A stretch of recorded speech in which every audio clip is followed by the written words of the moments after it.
Parte fundamental de los altares es la flor de cempasúchil. Es por eso que ya los agricultores de las zonas de Xochimilco se están preparando ya para la tradición.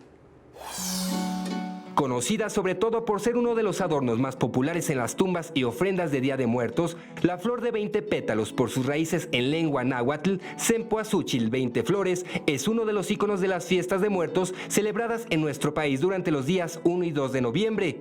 Frey es un floricultor de la zona lacustre de Xochimilco, lugar donde en esta temporada se cultiva la flor. Tu botón tiene un proceso de 15 días.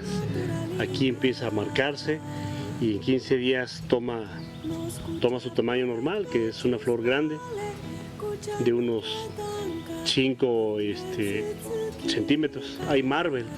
Hace algunos años había otras variedades que se llamaban Inca.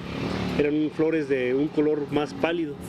Este es un color naranja, es más intenso, tiene más botones, desarrolla de una mejor manera, más alto y con más forma. También tenemos los clemolitos. Los clemolitos hay muchas variedades. Hay rojos, hay amarillos, hay naranjas, hay mixtos. Pero para que esta planta pueda estar en los hogares mexicanos, los cuidados indica deben ser exhaustivos. Su proceso del cempasúchil es por semilla. Hay que sembrarlo, hay que darle un tiempo determinado de cultivo. Son 15 días su siembra, después ya se pasa a maceta y una vez que ya está en maceta empieza uno a darle alimento para que desarrolle más la flor.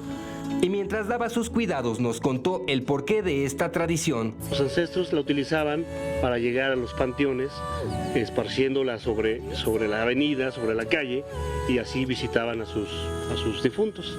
Entonces reconocía el difunto camino a su casa. Para esta temporada, la producción de flor de cempasúchil asciende a 1.170.000 unidades y el precio de esta flor va de los 10 pesos hasta los 40, dependiendo el lugar donde se compre y la cantidad de flores que tengan las macetas. Alejandro González, 21 Noticias.